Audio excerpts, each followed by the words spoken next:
आई निघते ग. आणि हो, आज मी शेखरसोबत खरेदीला जाणार आहे. उशीर होईल. रात्रीचं जेवण बाहेरच करू. मिनल, अगं मिने, ऐक तर, येताना बाबांचं औषध घेऊन ये.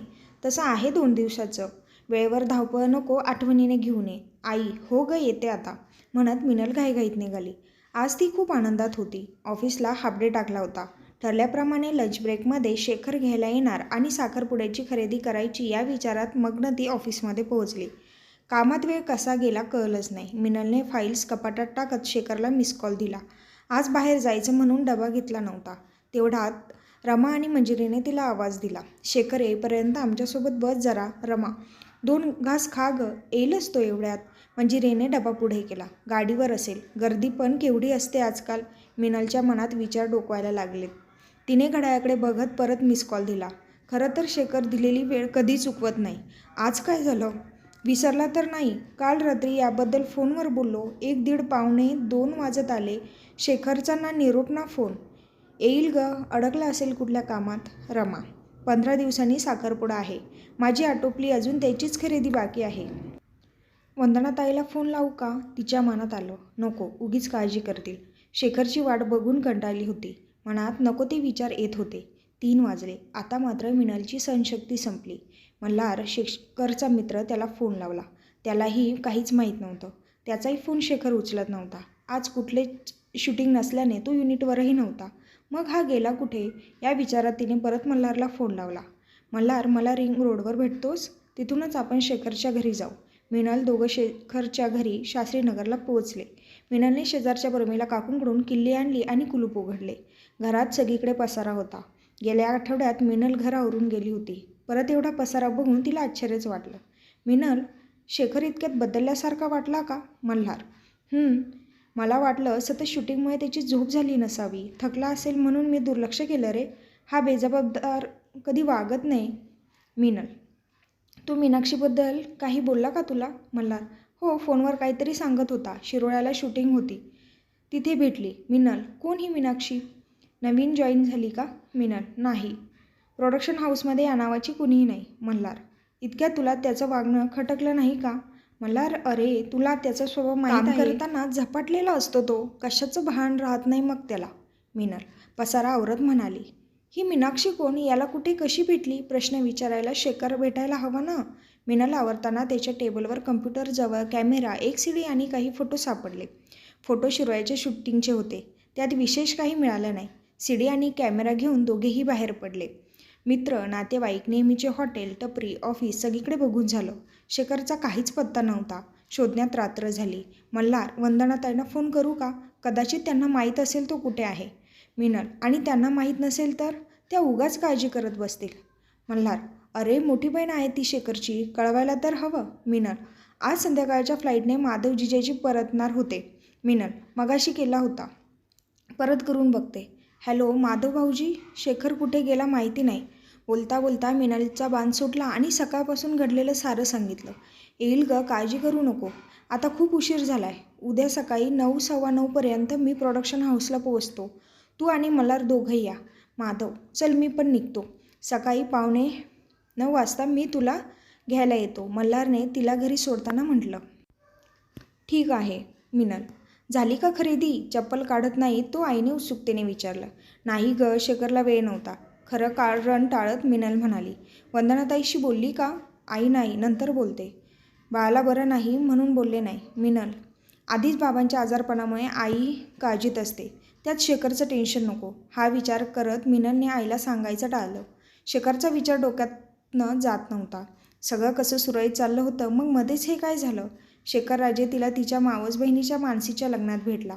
आधी मैत्री, नंतर भेटी आणि नंतर केव्हा एकमेकांवर प्रेम झालं दोघांनाही कळलंच नाही. त्याचे आईवडील बारामतीला आणि एक बहीण ती पुण्यालाच असते. तिचं 3 महिन्याचं बाळ केदार. तो लहान असल्यामुळे साखरपुडा उरकून 3 महिन्यांनी त्यांच्या लग्नाचा मुहूर्त काढला होता. मिनलचे वडील रेल्वेतून रिटायर झाले होते. नुकताच त्यांना हार्ट अटॅक येऊन गेला. आई वडिलांची एकुलती एक, BCom नंतर कम्प्युटर कोर्स केल्यावर एका एजन्सीत अकाउंटंट म्हणून नुकतीच नोकरीला लागली होती. शेखर व्यवसायाने एक फोटोग्राफर होता. सत्यम प्रोडक्शन हाऊसमध्ये कॅमेरामन म्हणून काम करत होता. नव्या सिरियल्सचं काम चालू होतं. त्याच्या शूटिंगसाठी तो एका आठवड्यासाठी शिरोळ्याला एका फार्म हाऊसवर गेला होता. जायच्या आधी मिनलला भेटला. रोज फोनवर गप्पा होत होत्या. त्याच्या बोलण्यातून काहीच जाणवलं नाही. कोणी मीनाक्षी, रघुवीर, उज्ज्वला मामीबद्दल तो बोललेला तिला आठवत होतं. मिनलच्या भोवती विचाराचं वलय गडद होत गेलं. शेखरच्या काळजीत रात्रभर झोप लागली नाही. पहाटे पहाटे केव्हा तरी तिचा डोळा लागला. मिने उठ, 8 वाजले, ऑफिस नाही का? आज भावे काकूंकडून पिकोफॉलला दिलेली साडी घेऊन ये ग. आईच्या आवाजाने दचकून जागी झालेली मिनल काहीच न बोलता तयारीला लागली. विचारांचा पिंगा सुरू झाला. शेखरला परत फोन करून बघितला पण काहीच रिस्पॉन्स नाही. अगं डबा तर घे. आई, आज नको, असू दे, मला यायला उशीर होईल ग. काळजी नको करू म्हणत मिनल निघाली. ही पोर म्हणजे ना, आईचं मन ते काळजीने कासावीस झालं. तिची घाई बघून त्यांना विचारायचा धीर झाला नाही. ठरल्याप्रमाणे मल्हार आला. दोघांनी सत्यम प्रोडक्शन हाऊस गाठलं. तिथे शेखर कालपासून कुठे आहे कोणालाच काहीच माहीत नव्हतं. मॅडम, मी त्याला कालपासून फोन लावतो आहे, उचलतच नाही आहे. झाकीर, शिरोळ्यावरून आल्यापासून त्याचा पत्ताच नाही. कॅमेऱ्यातील रीळ पण कुठे ठेवली माहीत नाही. आम्ही शोधतोय. तुम्हाला भेटला तर आधी रीळ कुठे ठेवली ते कळवा. काम थांबलंय. पटेल साहेब रागात बोलला. बापरे, आता याला शोधायचं तरी कुठे? या विचाराने तिला घेरी आली. पोलिसांत तक्रार करूया का? मल्हार, थांब, माधव भाऊजींना येऊ दे, मग ठरवू काय करायचं ते. मिनल, आता मात्र प्रोडक्शन हाऊसमधला स्टाफही काळजीत होता. शेखर बेजबाबदार कधीच वागत नसे. आम्ही सगळे शिरोळ्याहून परवा परतलो.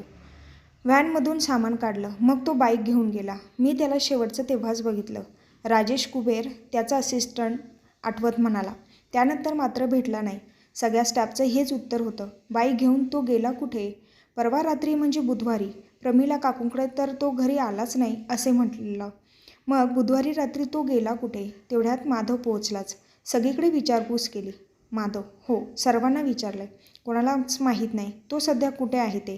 मल्हार, बारामतीला आईबाबांना फोन करू का? मिनल, नको, मी केला होता, तो तिथेही नाही. तिच्या हातून फोन घेत माधव म्हणाले. चल मल्हार, तुझी गाडी इथेच ठेव, कारमध्ये बसा. माधव, मग आता कुठे जायचे? पोलीस चौकीत?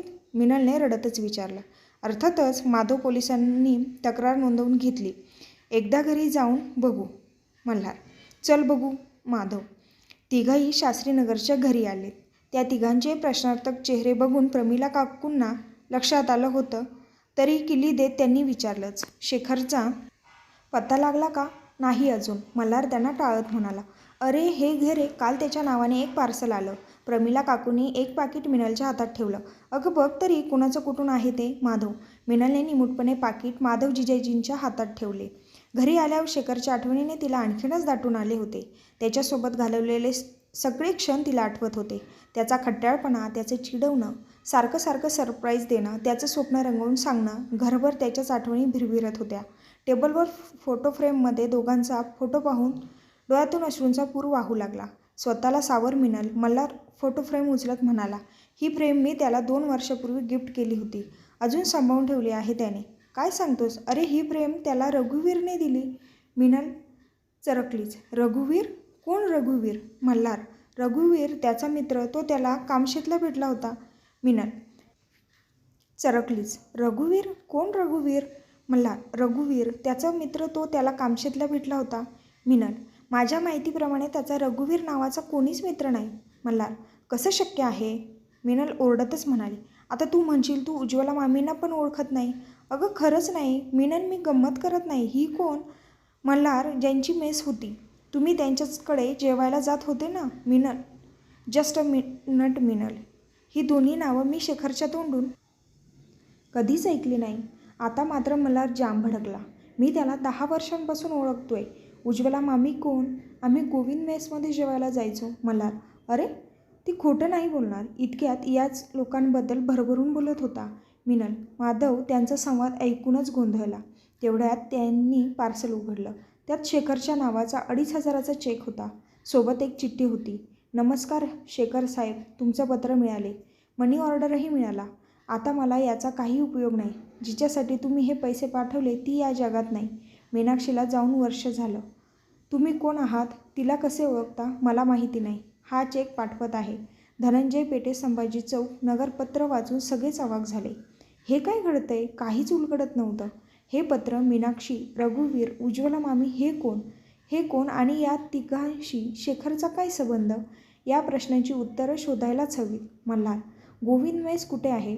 माधव: गोखले रोडवर. मल्हार: चल. मिनल तू पण चल, तिथे या प्रश्नांची उत्तरं मिळतील. पत्र खिशात टाकत माधव म्हणाला, मेस आणि याचा काय संबंध? मल्हार: त्यांनी एकदा घरी वंदनासाठी बेसन केलं होतं. उज्ज्वला मामी असंच करतात म्हणून सांगितल्याचं मला आठवतंय. माधव: काय घेणार शेठ? वेटर: 3 चहा. ओ गोविंद शेठ, इकडे या जरा. माधव: मी नाही गोविंद, माझा बा गोविंद. मी गणेश. बोला, काय काम काढलं? गणेश: तुमच्याकडे हा मल्हार आणि शेखर राजे जेवायला यायचे आठवतं का? माधव: साहेब, असे कित्येक येतात आणि जेवून जातात. कोण कोणाला लक्षात ठेवायचं? येत असतील. धंद्याचा टाईम हाय, बोला लवकर. गणेश: कोणी उज्ज्वला मामी काम करते का तुमच्याकडे? मिनल: आईला ही काम करायची अगोदर 8-9 महिन्यांपूर्वीच गचकली. गणेश शेठचं बोलणं ऐकून तिघेही हादरलेच. पत्ता मिळेल का तिचा? माधव: आता कामशेत गाठायला हवं. मल्हार: त्याआधी पोलिसांकडे जाऊन हे सगळं सांगितलं पाहिजे. माधव: दिले असतील उसने. मीनाक्षीबद्दल नसेल सांगितलं तुम्हाला. ते पत्र बघून पोलीस म्हणाले. सगळे सांगतातच असं नाही ना. सिक्रेट जगत असतात कित्येक जण. हवालदार: आम्ही शोधतो ना त्यांना. आम्ही आमच्या पद्धतीने तपास करतो साहेब. फार तर कामशेत पोलीस चौकीत बोलून एक हवालदार सोबत धाडून देतो. ओ साहेब, कुठे गेला असेल पार्टी बिर्टी करायला, येईल परत. Police: secret. शेखर काही लपवून ठेवणार नाही माझ्यापासून. मिनलने चिडत पोलिसांना म्हटलं. असं तुम्हाला वाटतं? हवालदार पोलिसांची तरा बघून माधव उठला. मल्हार: सत्यमच्या ऑफिसमधून कामशेतमधलं शूटिंग कुठे झालं होतं त्याची डिटेल्स घे. माधव यांनी सूचना करत वंदनाला फोन लावला. तिच्या प्रश्नांना थोपवत त्यांनी गाडी कामशेतकडे वळवली. रघुवीरला गाठलं पाहिजे. माधव: ऑफिसमधून मिळालेल्या कामशेतच्या पत्त्यावर उजाड माळरान, एक पडकं घर आणि विहीर होती. इथे रघुवीरबद्दल माहिती कोण देणार? या विचारात तिघांनी गावातील पोलीस चौकी गाठली. तिथे रघुवीरचे संपूर्ण नाव रघुवीर तानाजी शिर्के. त्याच्याबद्दल जे कळलं ते ऐकून ते स्तब्ध झाले. मिनलला तर ते ऐकून सुन्नत झाली. आपल्या आयुष्यात असं काही घडेल याची कल्पनाच नव्हती. आता राहिली होती ती मीनाक्षी. ती भेटली शिरोळ्याला. तिच्या वडिलांचं पत्र आलं ते नगरहून. मग जायचं कुठे? नगरला की शिरोळ्याला? काहीच सुचत नव्हतं. या तिघांचा आणि शेखरचा काय संबंध? गुंता आणि नुसता गुंता. विचारांच्या गोंधळात गुरफटलेले तिघं पुण्याला पोहोचले. रात्र फार झाली होती. प्रसंगाचे गांभीर्य जाणून माधव यांनी मिनलच्या घरी या प्रकरणाची कल्पना दिली. तिकडे बारामतीलाही कळवलं. सकाळी नगर आणि शिरोळ्याला जाऊन या प्रकरणाचा छडा लावायचं ठरलं. संभाजी चौक आला. धनंजय पेठे 2-4 दुकानात चौकशी केल्यावर पत्ता मिळाला. निदान त्यांच्याकडून शेखरबद्दल काही माहिती मिळेल या आशेत ते पेठेंकडे आले.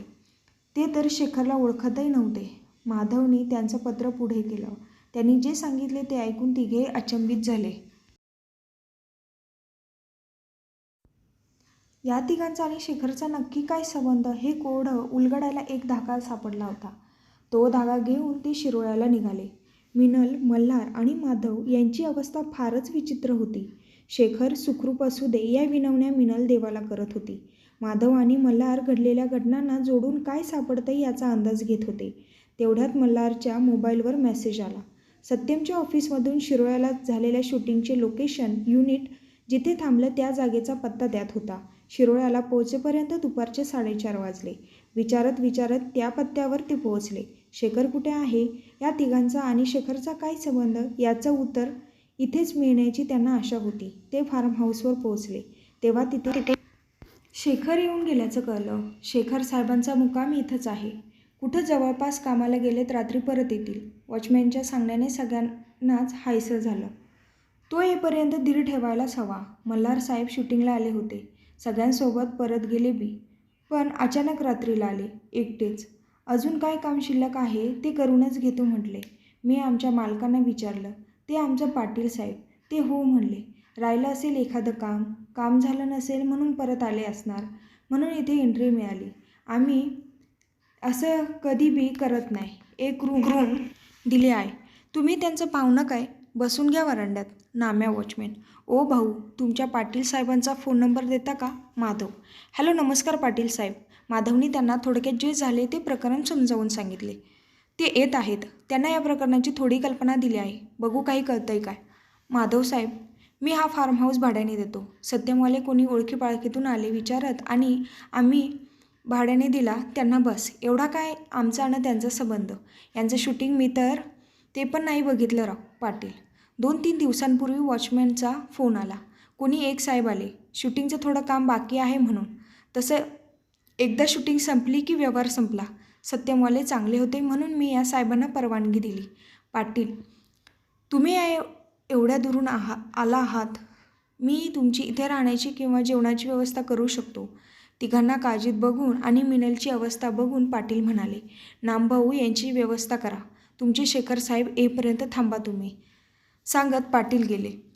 तिथे एका टेबलवर या तिन्ही लोकांचे तपशील ठेवत मल्हारने धागे कुठे जुळतात हे शोधायला सुरुवात केली. हे तिघं आणि शेखर. रघुवीर आपल्या बाळंतीण बहिणीला भेटायला कामशेतवरून नगरला निघाला. त्याच दिवशी उज्ज्वला मामी तिच्या वडिलांची तब्येत जास्त झाली म्हणून पुण्याहून नगरसाठी निघाली. त्याच दिवशी मीनाक्षी आपल्या भावासोबत ॲडमिशनचे पैसे घ्यायला तिच्या काकांकडे म्हणजे शिरोळ्याला निघाली. ही तर 8 महिन्यापूर्वीची गोष्ट. मिनलने विचारलं. इथे शेखर शूटिंगसाठी 10 दिवसांपूर्वी आला होता. मग हे सगळं काय आहे? मल्हार. शिरोळा या जागेचं काहीतरी कनेक्शन तर नक्की आहे. माधव. शिरोळा हा कॉमन स्टॉप आहे. मल्हार.